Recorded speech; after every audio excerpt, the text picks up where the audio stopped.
Hello student, আশা করি তোমরা সবাই ভালো আছো। লেসন নেটটেকের পক্ষ থেকে গুণগত রসায়নের 10 নম্বর লেকচারে তোমাদের সবাইকে স্বাগতম জানাচ্ছি। আমি পাশে আছি তোমাদের অপূর্ব স্যার। আজকের ক্লাসে আমরা সমায়ন প্রভাব এবং সমায়ন প্রভাব সম্পর্কিত ম্যাথগুলো দেখতে চেষ্টা করব। চলো আজকের ক্লাসটি আমরা শুরু করি। প্রথমে আমরা সমায়ন প্রভাব কি এটা একটু জেনে নেব। হ্যাঁ, খেয়াল করো কি বলেছে, কোনো নির্দিষ্ট দ্রবণে দুটি তড়িৎ বিশ্লেষ্য থেকে যদি একটি আয়ন উপস্থিত থাকে, কি বলেছে, কোনো নির্দিষ্ট দ্রবণে দুটি তড়িৎ বিশ্লেষ্য থেকে যদি একটি আয়ন উপস্থিত থাকে, দুটি তড়িৎ বিশ্লেষ্য থেকে একটি আয়ন উপস্থিত থাকবে, তখন তাকে সমায়ন বলা হয়। সমায়ন কাকে বলতেছে, যে কোনো নির্দিষ্ট দ্রবণে দুটি তড়িৎ বিশ্লেষ্য থেকে একটি আয়ন উপস্থিত থাকবে, মানে একটি কমন আয়ন উপস্থিত থাকলে তাকে আমরা কি বলবো, সমায়ন বলবো। এবং সমায়নের কারণে দ্রাব্যতার পরিবর্তন হতে পারে, একে সমায়ন প্রভাব বলে।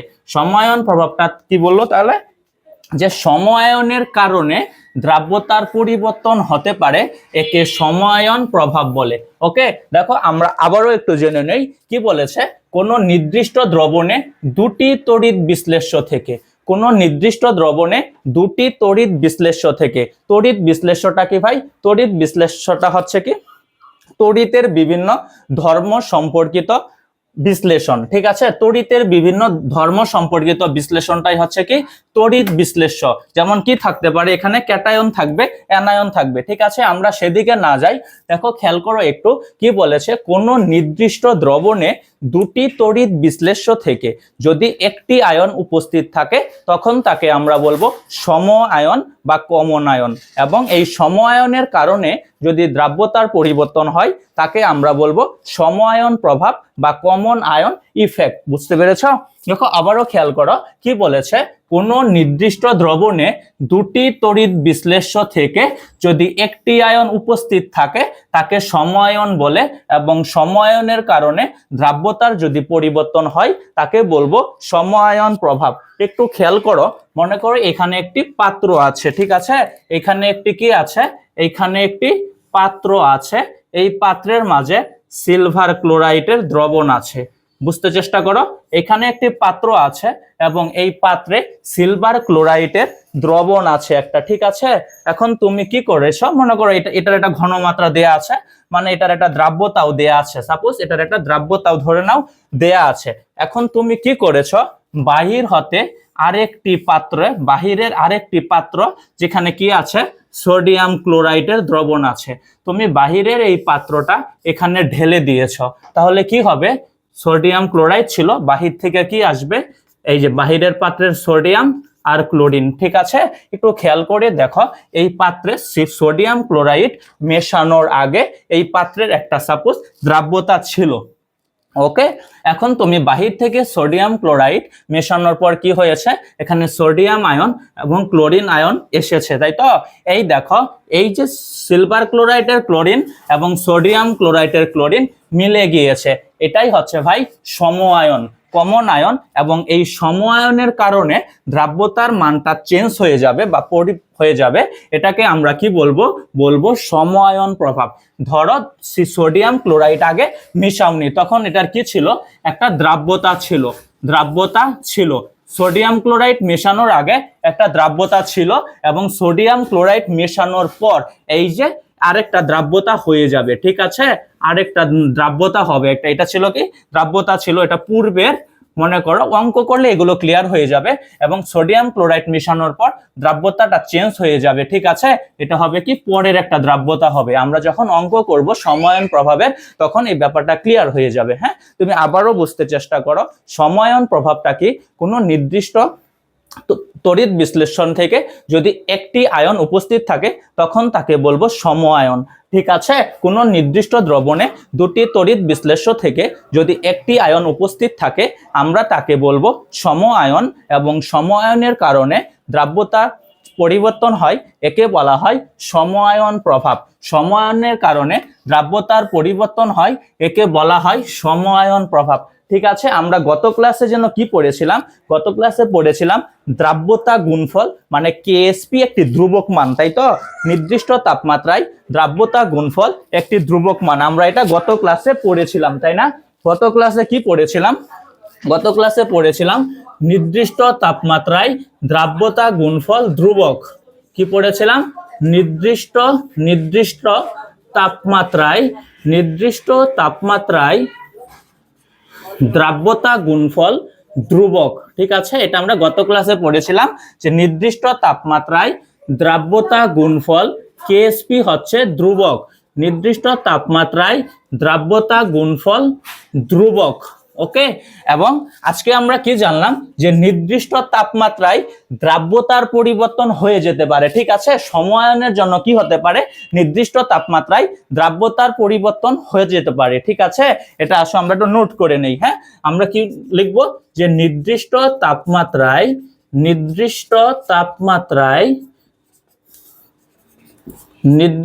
তাপমাত্রায় দ্রাব্যতার পরিবর্তন হতে পারে।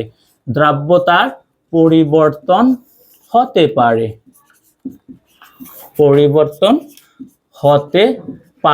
বলতো, নির্দিষ্ট তাপমাত্রায় দ্রাব্যতার যে পরিবর্তন হচ্ছে কিসের জন্য হবে? সম-আয়নের জন্য হবে। ঠিক আছে, নির্দিষ্ট তাপমাত্রায় দ্রাব্যতার পরিবর্তন হতে পারে সম-আয়নের কারণে। ওকে, নির্দিষ্ট তাপমাত্রায় দ্রাব্যতার পরিবর্তন হতে পারে সম-আয়নের কারণে। আর সম-আয়নের কারণে যদি দ্রাব্যতার পরিবর্তন হয় সেটাকে আমরা বলবো সম-আয়ন প্রভাব বা কমন আয়ন ইফেক্ট। ঠিক আছে, চলো আমরা কি কি পড়লাম আর একটু জেনে নেই।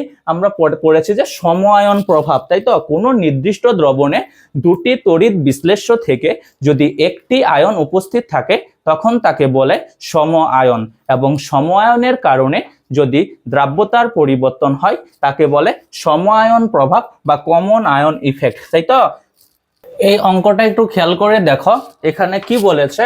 25 ডিগ্রি সেলসিয়াস তাপমাত্রায় সিলভার ক্লোরাইডের দ্রাব্যতা গুণফল 4 × 10⁻⁻10 হলে 0.1 মোলার সোডিয়াম ক্লোরাইড দ্রবণে সিলভার ক্লোরাইডের দ্রাব্যতা কত? দেখো একটু খেয়াল করো, তোমাকে কি বলেছে? যে একটা পাত্রে সিলভার ক্লোরাইডের দ্রাব্যতা গুণফল দেয়া আছে এবং বলেছে ওই পাত্রে যদি তুমি কি করো 0.1 মোলার সোডিয়াম ক্লোরাইড মেশাও তখন ওই সিলভার ক্লোরাইডের দ্রাব্যতা কত হবে? বা তুমি সিলভার ক্লোরাইডটাকে যদি সোডিয়াম ক্লোরাইডের দ্রবণে দিয়ে দাও তখন সিলভার ক্লোরাইডের দ্রাব্যতা কত হবে? দেখো কি বলেছে তোমাকে? বলেছে যে একটা পাত্রে সিলভার ক্লোরাইড আছে, তাই তো? এই পাত্রে কি আছে? সিলভার ক্লোরাইড আছে, যেটার দ্রাব্যতা গুণফল কেএসপির মান কত দিয়েছে? কেএসপির মান দিয়েছে 4 × 10⁻10, তাই তো? এটার কেএসপির মান কত দেয়া আছে? কেএসপির মান দেয়া আছে 4 × 10⁻⁻10। ওকে, তোমাকে কি বলেছে? আরেকটা পাত্রে দেয়া আছে 0.1 মোলার সোডিয়াম ক্লোরাইড, আরেকটা পাত্রে দেয়া আছে 0.1 মোলার সোডিয়াম ক্লোরাইড। ঠিক আছে, 0.1 মোলার সোডিয়াম ক্লোরাইড দেওয়া আছে। ঠিক আছে, একটা পাত্রে কি দেয়া আছে? সিলভার ক্লোরাইড, এবং আরেকটা পাত্রে দেয়া আছে 0.1 মোলার সোডিয়াম ক্লোরাইড। তোমাকে বলেছে কি এই সিলভার ক্লোরাইডটাকে যদি তুমি 0.1 মোলার সোডিয়াম ক্লোরাইডে মেশাও তখন এই সিলভার ক্লোরাইডের দ্রাব্যতা কত হবে? তাহলে অবশ্যই আমরা কি করতে পারি? এই কেএসপি সিলভার ক্লোরাইডের দ্রাব্যতা গুণফল থেকে এটা থেকে আমরা কি বের করতে পারি? আমরা সিলভার ক্লোরাইডের কি বের করতে পারি? দ্রাব্যতা বের করে নিতে পারি, তাই না?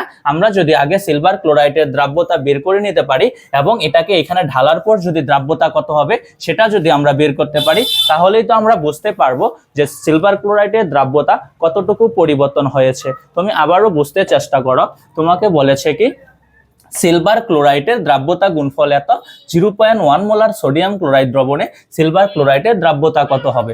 মানে একটা পাত্রে সিলভার ক্লোরাইড আছে, এটার দ্রাব্যতা গুণফল দেয়া আছে এবং আরেকটা পাত্রে আছে 0.1 molar sodium chloride.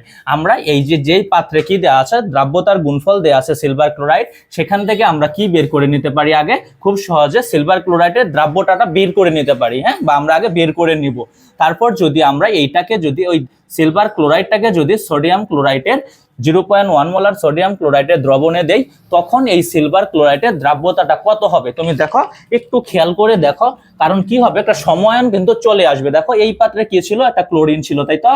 Silver ক্লোরাইডে chlorine ছিল এবং সোডিয়াম ক্লোরাইডেও কি আছে ভাই, ক্লোরিন আছে। দেখো তাহলে দেখো সময়নের জন্য অবশ্যই দ্রাব্যতার মানটা পরিবর্তন হয়ে যাবে, ঠিক আছে? কতটুকু পরিবর্তন হবে আমরা সেটাই বের করব, ঠিক আছে? আসো আমরা অঙ্কটা শুরু করি। আশা করি তুমি উদ্দীপকটা বুঝতে পেরেছো। ওকে, প্রথমে আমরা কি বের করব, প্রথমে আমরা সিলভার ক্লোরাইডের দ্রাব্যতা গুণফল থেকে সিলভার ক্লোরাইডের দ্রাব্যতাটা বের করে নেব, ঠিক আছে? আমরা ধরে নেই যে সিলভার ক্লোরাইডের, আমরা ধরি সিলভার ক্লোরাইডের দ্রাব্যতা, সিলভার ক্লোরাইডের দ্রাব্যতা S, তাই তো? আমরা দ্রাব্যতাকে S দিয়েই প্রকাশ করি, তাই না? যেটা আমরা 9 নম্বর লেকচারে শিখে এসেছি, ঠিক আছে? সিলভার ক্লোরাইডের দ্রাব্যতা কত? সিলভার ক্লোরাইডের দ্রাব্যতা হচ্ছে S, ঠিক আছে? আমরা দ্রাব্যতা রিলেটেড কিন্তু 2-3টা ক্লাস পূর্বে করে এসেছি, তাই না? তোমরা সেই ক্লাসগুলো কমপ্লিট করে নেবে, তারপর এই লেকচারটা দেখবে, হ্যাঁ, তাহলে বুঝতে তোমাদের জন্য সুবিধা হবে, ঠিক আছে? দেখো আমরা কি লিখেছি, সিলভার ক্লোরাইডের দ্রাব্যতা S, তাই না? এখান থেকে আমরা কি করব, দেখো যদি সিলভার ক্লোরাইডের আমরা দ্রাব্যতা গুণফলটা বের করে ফেলতে চাই, তাহলে কি বের করব, সিলভার ক্লোরাইডটাকে আগে ভেঙে ফেলবো, তাই তো? সিলভার ক্লোরাইডকে যদি আমরা ভাঙি তাহলে কি পাবো, বিক্রিয়া করে ফেলি, তাহলে পাবো কি, সিলভার আয়ন এবং ক্লোরাইড আয়ন, তাই না? সিলভার আয়ন এবং ক্লোরাইড আয়ন পেয়েছি, ঠিক আছে? আমরা কেএসপি কি জানতাম, কেএসপি জানতাম যে এই আয়নগুলোর গুণফল, হ্যাঁ, মোলার ঘনমাত্রার গুণফল, তাই তো? এবং কোনো যদি মোল সংখ্যা থাকে সেটাকে আমরা পাওয়ারে দিব, তাই তো? এখানে কোনো মোল নেই, তাই না?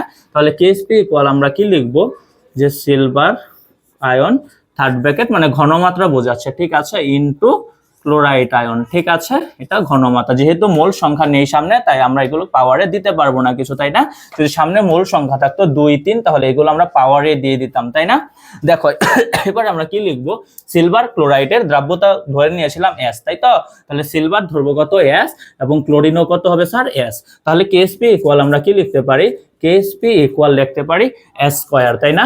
কেএসপি ইকুয়াল আমরা কি লিখবো, S স্কয়ার, ঠিক আছে? সেখান থেকে আমরা S এর মান বা দ্রাব্যতার মান খুব সহজে নির্ণয় করতে পারবো। দেখো কিভাবে বের করব, আমরা লিখতে পারি S equal root over KSP, ঠিক আছে? আমরা লিখতে পারি না, S equal root over KSP লিখবো, তাই তো? কারণ আমরা কি করতেছি, দ্রাব্যতার মান বের করতেছি, তাই না? দেখো কেএসপি এর মানটা সুন্দর করে দেয়া আছে, কত দেয়া আছে, 4 × 10⁻⁻10, 4 × 10⁻⁻10, ঠিক আছে? এটাকে আমরা রুট করে দিলে মানটা কত আসবে, মান আসবে 2 × 10⁻⁵, 2 × 10⁻⁵ মোল পার লিটার, ঠিক আছে? তাহলে আমরা কি করলাম, প্রথমে সিলভার ক্লোরাইডের দ্রাব্যতা গুণফল থেকে সিলভার ক্লোরাইডের দ্রাব্যতাটা বের করে নিলাম, ঠিক আছে? প্রথমে আমরা কি করলাম, সিলভার ক্লোরাইডের দ্রাব্যতা গুণফল থেকে সিলভার ক্লোরাইডের দ্রাব্যতাটা বের করে নিলাম। ওকে, এবার আমরা কি করব, এই সিলভার ক্লোরাইডটাকে সোডিয়াম ক্লোরাইডের দ্রবণে দিব, দেওয়ার পর কি দেখব, যে দ্রাব্যতা কি আসলে চেঞ্জ হলো কিনা, ঠিক আছে? এটাকে আমরা দেখব, যদি চেঞ্জ হয়, যদি চেঞ্জ অবশ্যই হবে, হ্যাঁ, সময়নের জন্য, ঠিক আছে? তবে আমরা দেখব যে কতটুকু চেঞ্জ হলো, ঠিক আছে? চলো আমরা এতটুকু মুছে ফেলি।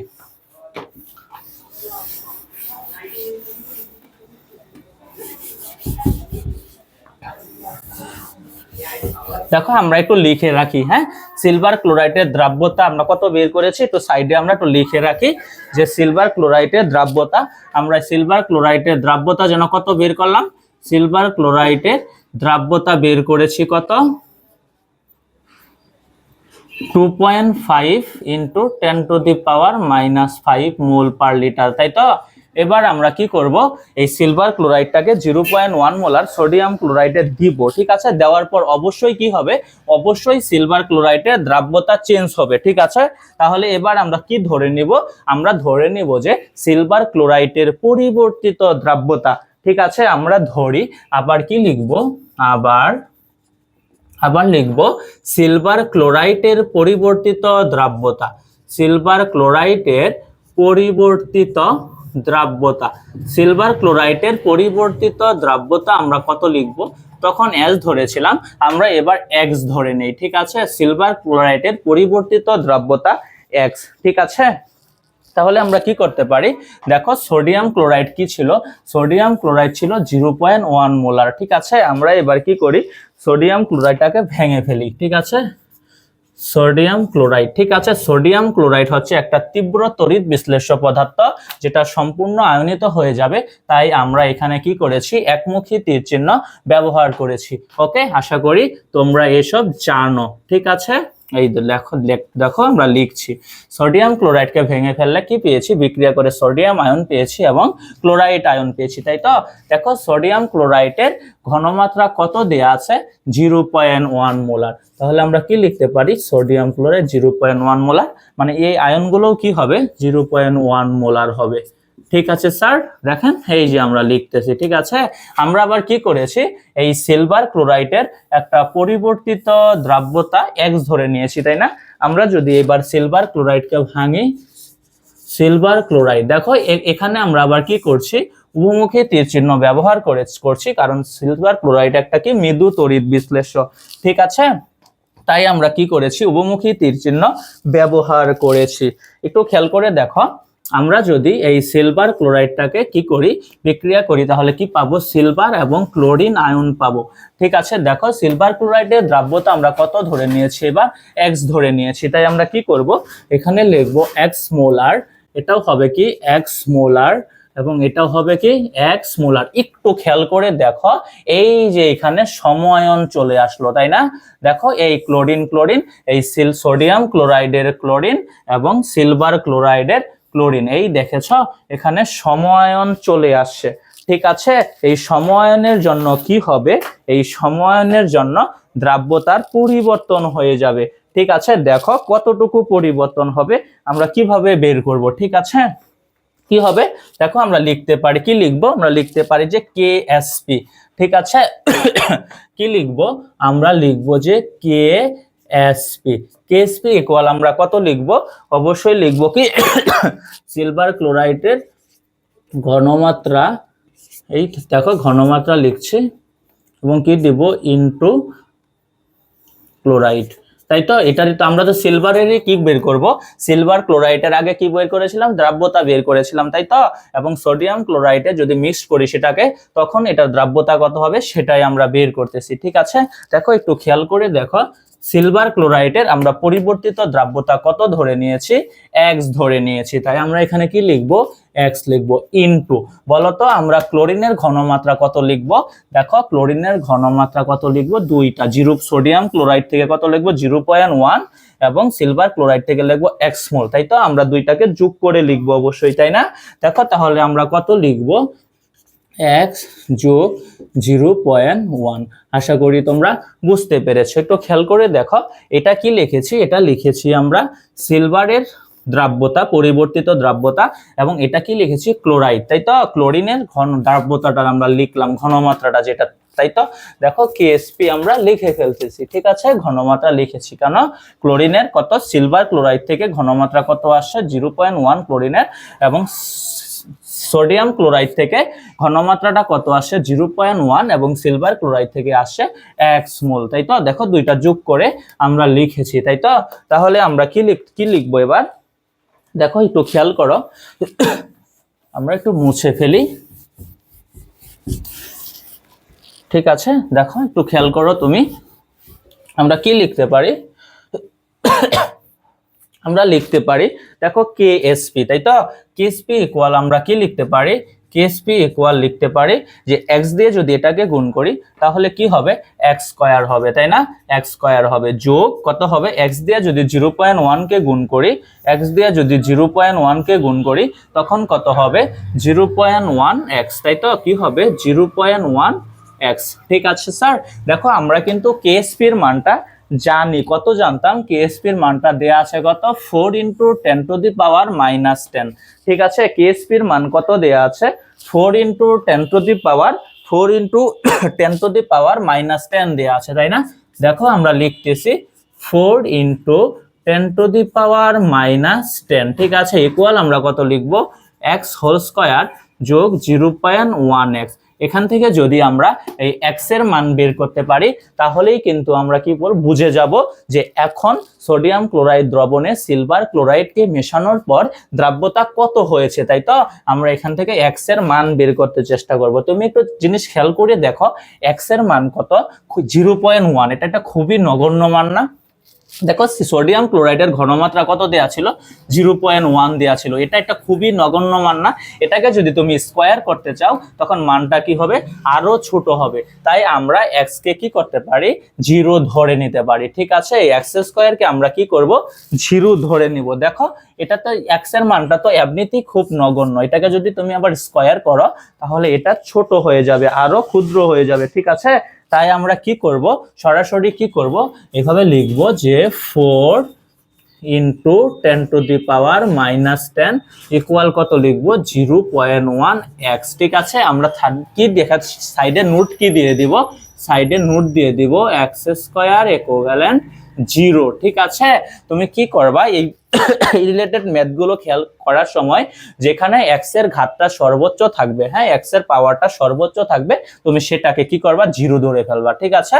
তাহলে কি হইলো, এটা যদি 0 হয়ে যায় তাহলে আমাদের কত থাকে, আমাদের থাকে হচ্ছে কি 4 into 10 to the power minus 10 equal 0.1x whole 0.1 থাকে। তাই তো এখান থেকে আমরা খুব সহজে কি করতে পারি, এখান থেকে আমরা খুব সহজে x এর মানটা বের করতে পারি, তাই না। তাহলে x এর মান আমরা কত লিখবো, x ইকুয়াল পরে 4 into 10 to the power minus 10 আর নিচে লিখবো কত, 0.1। এটাকে যদি তুমি ক্যালকুলেশন করো তাহলে মান কত আসবে, মান আসবে 4 into 10 to the power minus 9 আসবে। তাই তো 4 into 10 to the power minus 9 mole per litre. তুমি একটা জিনিস খেয়াল করো, তুমি কিন্তু কি করেছিলা, প্রথমেই মানে কি সিলভার ক্লোরাইডের দ্রবণটাকে সোডিয়াম ক্লোরাইডের দ্রবণে ঢালার আগেই একটা কি করেছিলা, সিলভার ক্লোরাইডের একটা দ্রাব্যতা বের করেছিলা। দেখো খেয়াল করো যে সিলভার ক্লোরাইডের দ্রাব্যতা কত বের করেছিলা,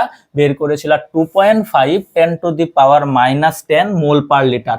এবার কি করেছ, ওই সিলভার ক্লোরাইডটাকে সোডিয়াম ক্লোরাইডের দ্রবণে দিয়েছ, দ্রবণে দেওয়ার পর কি হয়েছে, দ্রাব্যতার মানটা চেঞ্জ হয়ে গিয়েছে। দেখো খেয়াল করো এবার মান কত আসছে, 4 into 10 to the power minus 9 mole per litre.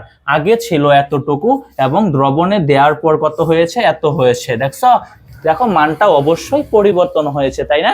দেখো এই পরিবর্তনটা কিসের জন্য হয়েছে, এই পরিবর্তনটা হয়েছে স্যার সমআয়ন প্রভাবের জন্য, ঠিক আছে। তাহলে বুঝতে পেরেছো, সমআয়ন প্রভাবের জন্য দ্রাব্যতার মানটা পরিবর্তন হতে পারে, এটা আশা করি তোমরা বুঝতে পেরেছো, ঠিক আছে।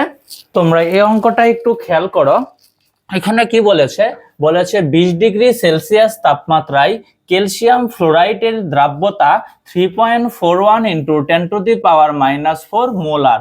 20 ডিগ্রি সেলসিয়াস তাপমাত্রায় ক্যালসিয়াম ফ্লোরাইডের দ্রাব্যতা এত, ওকে।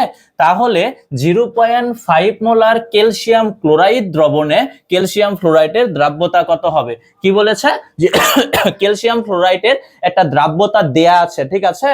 এবং ওই ক্যালসিয়াম ফ্লোরাইডের দ্রাব্যতাটাকে কি করতে হবে, ক্যালসিয়াম ফ্লোরাইডের দ্রবণটাকে আমরা কি করব, ক্যালসিয়াম ক্লোরাইডের দ্রবণে নিয়ে গিয়ে ঢেলে দেব, ঠিক আছে। ঢেলে দেওয়ার পর আমাদের দেখতে হবে যে এবার ক্যালসিয়াম ফ্লোরাইডের দ্রাব্যতা কত হলো, ঠিক আছে। ক্যালসিয়াম ফ্লোরাইডের একটা দ্রাব্যতা দেয়া আছে, ঠিক আছে, এবং ওই দ্রাব্যতাটাকে, ওই দ্রবণটাকে আমরা 0.5 মোলার ক্যালসিয়াম ক্লোরাইডের দ্রবণে দিয়ে দিব, ঠিক আছে। আমাদের এবার কি দেয়া আছে একটু খেয়াল করো, একটু তাকাও, কি বলেছে দেখো, বলেছে কি এই যে ক্যালসিয়াম ফ্লোরাইড, তাই তো এই ক্যালসিয়াম ফ্লোরাইডের কি দেওয়া আছে, ঘনমাত্রা বা দ্রাব্যতাটা দেয়া আছে, তাই তো কত দেয়া আছে, 3.41 into 10 to the power minus 4 molar. এবং এই ক্যালসিয়াম ফ্লোরাইডটাকে কি করতে হবে, 0.5 মোলার ক্যালসিয়াম ক্লোরাইডে দিতে হবে, তাই না। দেখো আরেকটা পাত্রে কি আছে, আরেকটা পাত্রে দেয়া আছে 0.5 মোলার ক্যালসিয়াম ক্লোরাইড, ঠিক আছে। তুমি যদি এই দেখো এই ক্যালসিয়াম ফ্লোরাইডের কি দেয়া আছে, একটা দ্রাব্যতা দেয়া আছে। তুমি যদি এবার এই ক্যালসিয়াম ফ্লোরাইডটাকে ক্যালসিয়াম ক্লোরাইডের দ্রবণে দাও তখন এই ক্যালসিয়াম ফ্লোরাইডের দ্রাব্যতা কত হবে সেটাই তোমার কাছে কি করেছে, জানতে চেয়েছে। বুঝতে পেরেছ? তোমার একটা পাত্রে ক্যালসিয়াম ফ্লোরাইডের দ্রাব্যতা দেয়া আছে। ওকে, এই পাত্রটাকে আমরা কি করব, ক্যালসিয়াম ক্লোরাইডের আরেকটি পাত্রে ঢেলে দেব। ঢেলে দেওয়ার পর দেখব যে ক্যালসিয়াম ফ্লোরাইডের দ্রাব্যতা কত হলো, পূর্বেরটাই রয়ে গেল নাকি চেঞ্জ হলো। হ্যাঁ, তোমরা জানো যে অবশ্যই চেঞ্জ হয়ে যাবে সম আয়নের কারণে। ঠিক আছে, দেখো এই ক্যালসিয়াম ফ্লোরাইডে ক্যালসিয়াম আছে এবং ক্যালসিয়াম ক্লোরাইডেও ক্যালসিয়াম আছে, এই যে সম আয়ন পেয়ে গিয়েছে। এই সম আয়নের জন্যই কি হবে, দ্রাব্যতার মানটা পরিবর্তন হয়ে যাবে। ঠিক আছে, দেখো আমরা তাহলে অঙ্কটা শুরু করি। ঠিক আছে, দেখো এটা একটা জিনিস বুঝতে চেষ্টা করো, আমরা যখন প্রথম ক্ষেত্রে দ্রাব্যতা দেয়া আছে তাই তো, এবং দ্বিতীয় ক্ষেত্রে যখন ক্যালসিয়াম ফ্লোরাইডের দ্রাব্যতাটা বের করব, তখন কিন্তু আমাদের অবশ্যই ক্যালসিয়াম ফ্লোরাইডের কেএসপি বা দ্রাব্যতা গুণফলটা লাগবে, তাই না? না হলে তো আমরা এটা বের করতে পারবো না, তাই তো।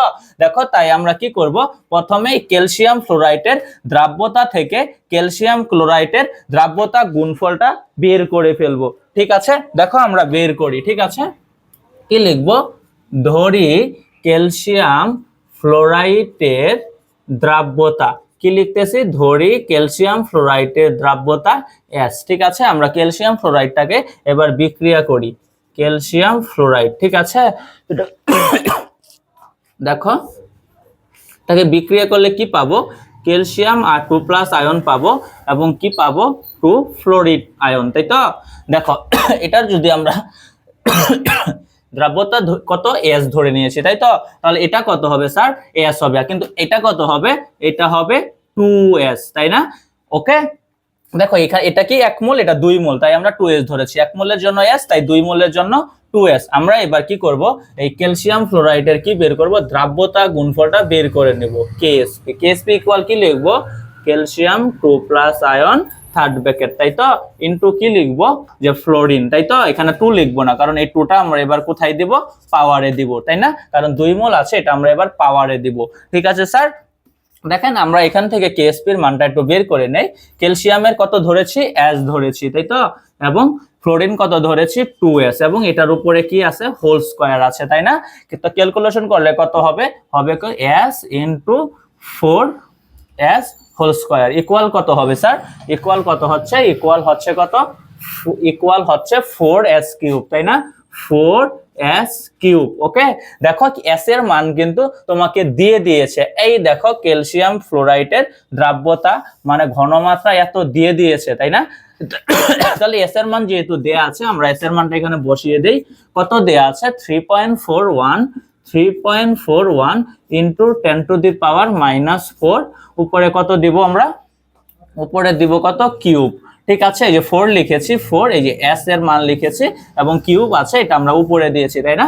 এটা মানটা আমাদের কত আসবে, এটার মানটা আসবে 1.586 ইনটু 10⁻⁻10। ঠিক আছে, আমরা কি বের করে নিলাম, আমরা এই ক্যালসিয়াম ফ্লোরাইডের দ্রাব্যতা থেকে এই ক্যালসিয়াম ফ্লোরাইডের KSP মানে দ্রাব্যতা গুণফলটা বের করে নিলাম। আমাদের দ্রাব্যতা গুণফলটা আমরা কত বের করলাম, 1.1586 ইনটু 10⁻⁻10। ওকে, ঠিক আছে, আমরা ক্যালসিয়াম ক্লোরাইডের দ্রাব্যতা থেকে ক্যালসিয়াম ফ্লোরাইডের কি বের করে নিয়েছি, দ্রাব্যতা গুণফলটা বের করে নিয়েছি। ওকে, আমরা ক্যালসিয়াম ফ্লোরাইডের দ্রাব্যতা থেকে ক্যালসিয়াম ফ্লোরাইডের দ্রাব্যতা গুণফলটা বের করে নিয়েছি। ওকে, দেখো আমরা এবার বের করি, আমরা এবার কি বের করব, আমরা এবার বের করব যে এই দ্রাব্যতাটাকে যদি আমরা ক্যালসিয়াম ক্লোরাইডের দ্রবণে দেই, তাহলে মানে এই ক্যালসিয়াম ফ্লোরাইডের ঘনমাত্রাটাকে যদি আমরা ক্যালসিয়াম ক্লোরাইডের দ্রবণে দিয়ে দেই, তখন আমাদের দ্রাব্যতা কত হবে সেটা আমরা বের করে নিব। তাই তো, আগেরটা কিন্তু আমাদের দেয়া আছে, তাই না। এবার আমরা পরবর্তীটা বের করে নিব। ঠিক আছে, আমরা কি লিখতে পারি, লিখতে পারি যে ক্যালসিয়াম ফ্লোরাইডের পরিবর্তিত দ্রাব্যতা, ধরি ক্যালসিয়াম ফ্লোরাইডের পরিবর্তিত দ্রাব্যতা X, ক্যালসিয়াম ফ্লোরাইডের পরিবর্তিত দ্রাব্যতা X, তাই না। এবার কি করব, দেখো এই ক্যালসিয়াম ক্লোরাইডের তো দেয়া আছে ঘনমাত্রা, আমরা ক্যালসিয়াম ক্লোরাইডটাকে কি করি, ভেঙে ফেলবো, তাই না। দেখো আমরা ক্যালসিয়াম ক্লোরাইডটাকে ভেঙে ফেলতেছি। কত দেখো ক্যালসিয়াম ক্লোরাইড কত লিখবো, ক্যালসিয়াম ক্লোরাইড, ঠিক আছে। এটাকে যদি আমরা বিক্রিয়া করি তাহলে কি লিখবো, ক্যালসিয়াম লিখবো এবং কি লিখবো 2 ক্লোরিন, তাই তো। আশা করি তোমরা বুঝতেছো, ঠিক আছে। দেখো আমরা কত লিখবো, এটার ঘনমাত্রা কত দেয়া আছে 0.5 মোলার, তাই না। ক্যালসিয়াম ক্লোরাইডের ঘনমাত্রা কত দেয়া আছে 0.5 মোলার, তাই তো। তাহলে এটাও লিখবো 0.5 মোলার। ওকে, এটা কত লিখবো আমরা 2 × 0.5 মোলার, ঠিক আছে। এবং ক্যালসিয়াম ফ্লোরাইডের দ্রাব্যতা আমরা কত ধরে নিয়েছি, x নিয়ে ধরে নিয়েছি, তাই না। এবার আমরা ক্যালসিয়াম ফ্লোরাইডটাকে ভেঙে ফেলি। দেখো উভমুখী কেন দিচ্ছি, এইগুলো হচ্ছে মৃদু তড়িৎ বিশ্লেষ্য, ঠিক আছে, তাই উভমুখী তীর চিহ্ন ব্যবহার করা হচ্ছে। ওকে ওকে, দেখো আমরা কত ধরে নিয়েছি, এবার এটাকে x ধরে নিয়েছি, তাই তো। তাহলে এটা কত হবে, x হবে এবং এটা 2x হবে। একটা জিনিস খেয়াল করে দেখো, এই দেখো ক্যালসিয়াম ক্লোরাইডের এই ক্যালসিয়ামের ঘনমাত্রা এবং এই ক্যালসিয়াম ফ্লোরাইডে ক্যালসিয়ামের ঘনমাত্রা, দেখেছো এখানে কি এসেছে, সমআয়ন চলে এসেছে, ঠিক আছে। এই সমআয়নের জন্য কি হবে, এই সমআয়নের জন্যই দ্রাব্যতার মানটা পরিবর্তন হয়ে যাবে, ঠিক আছে। তাহলে দেখো কতটুকু পরিবর্তন হয়, আমরা একটু বের করে ফেলি, তাই তো। দেখো আমরা কি লিখতে পারি, আমরা লিখবো KSP ইকুয়াল লিখবো ক্যালসিয়াম 2+ ইন্টু কি লিখবো আমরা ফ্লোরিন, তাই তো। ইন্টু আমরা কি লিখবো, ফ্লোরিনটাকে লিখবো, তাই না। দেখো লিখতেছি, দেখো কত লিখবো, এই ফ্লোরিন কয়টা ছিল, 2টা ছিল, তাই না। কয়টা ছিল, কোথায় যেন লিখেছে, আমরা আগে লিখে নিয়েছিলাম, তাই তো। এই যেটাকে ভাঙিয়ে আগে লিখেছিলাম, তাই না। এই যে ক্যালসিয়াম ফ্লোরাইডটাকে আমরা কিভাবে লিখেছিলাম, এইভাবে লিখেছিলাম, তাই না, 2 ফ্লোরিন, তাই তো। এটা এবার 2টা কোথায় চলে যাবে, 2টা এবার আমাদের পাওয়ারে চলে যাবে, তাই না। দেখো আমরা ক্যালসিয়ামের আমরা কেএসপি এর মানটা কিন্তু জানি, যে ক্যালসিয়াম ফ্লোরাইডের কেএসপি এর মানটা আমরা কিন্তু আগে বের করে নিয়েছি। দেখো এখন বুঝতে পেরেছো আশা করি যে কেএসপি এর মানটা আমরা কেন বের করে নিয়েছিলাম। দেখছো কেএসপি এর মানটা আমাদের এখানে লাগবে, ঠিক আছে। আমাদের অঙ্কটা সমাধানের জন্য কেএসপি এর মানটার প্রয়োজন আছে, তাই আমরা আগে বের করে নিয়েছি, ঠিক আছে। দেখো ক্যালসিয়াম আমরা কত লিখবো, দেখো ক্যালসিয়ামের ঘনমাত্রা কত লিখবো, লিখবো যে 0.5 যোগ x, ঠিক আছে, কারণ এই দুইটাকে আমরা যোগ করে দিব, তাই তো। সমআয়ন দুইটাকে আমরা যোগ করে দিব, ইনটু কত লিখবো আমরা ফ্লোরিনের ঘনমাত্রা আমরা কত ধরেছি, ফ্লোরিনের ঘনমাত্রা দেখো আমরা এখানে একটু ভুল করে ফেলেছি, স্যার দুঃখিত, হ্যাঁ। দেখো এই যে ক্যালসিয়াম ফ্লোরাইড আমরা লিখে ফেলেছিলাম ক্লোরাইড, ঠিক আছে, এই দেখো ফ্লোরাইড, হ্যাঁ দুঃখিত, হ্যাঁ। দেখো একটু খেয়াল করো, এই যে দেখো ক্যালসিয়াম ফ্লোরাইডটাকে ভাঙলে কি পেয়েছি, ক্যালসিয়াম পেয়েছি এবং ফ্লোরিন পেয়েছি, তাই না। এই দেখো এটাকে কত ধরবো আমরা এটাকে ধরবো 2x, তাই না। ওকে, দেখো এই যে 2x আমরা ধরেছি, কত ধরবো 2x, আর উপরে কি আছে হোল স্কয়ার আছে, তাই আমরা হোল স্কয়ার দিয়ে দিব, তাই না। এখন আমরা কত লিখবো 0.5 যোগ 0.5 যোগ x, তাই তো, ইনটু কত লিখবো, ইনটু লিখবো 4x হোল স্কয়ার, তাই না। এবং এটাকে আমরা কি লিখবো, দেখো এটাকে আমরা ওকে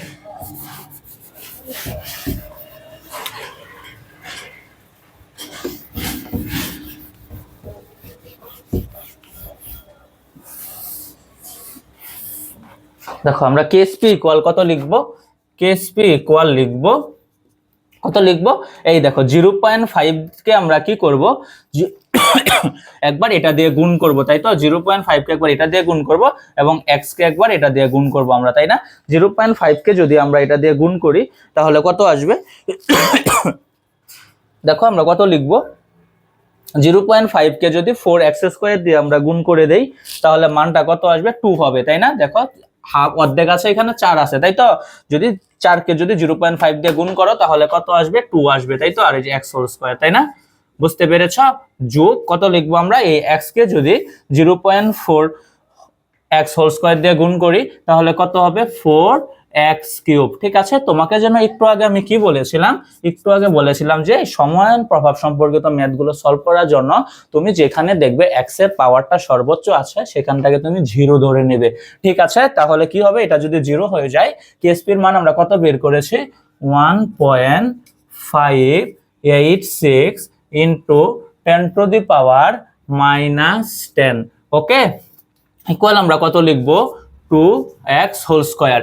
এটাকে আমরা এক্সটাকে কত ধরে নিব স্যার, এটাকে আমরা এক্স কিউবটাকে কত ধরে নিব, 0 ধরে নিব। ঠিক আছে, সর্বোচ্চ ঘাতটা 0 ধরে নিব, কারণ এখানে যে মূল সংখ্যাগুলো দেয়া থাকে এগুলোর মান খুবই ক্ষুদ্র দেয়া থাকে, তাই তো এগুলোকে যদি তুমি বা স্কয়ার কিউব করো তাহলে মানটা আরো নগণ্য হয়ে যাবে, তাই এগুলোকে 0 ধরে নেওয়া হয়। ঠিক আছে, দেখো এখান থেকে আমরা কি করতে পারি, সহজেই এক্স এর মানটা বের করে নিতে পারি, তাই না। এক্স ইকুয়াল আমরা কি লিখতে পারি, 1.586 ইন্টু 10⁻⁻10 বাই কত 2, এই হোল স্কয়ারের জন্য আমরা কি করে দিব, এই মানটাকে রুট করে দিব। ঠিক আছে, এই মানটাকে যদি আমরা রুট করে দেই তাহলে আমাদের মানটা কত আসবে, 8.9 ইন্টু 10⁻⁻6 মোলার। ঠিক আছে, -6 মোলার বা মোল পার লিটার, তাই না।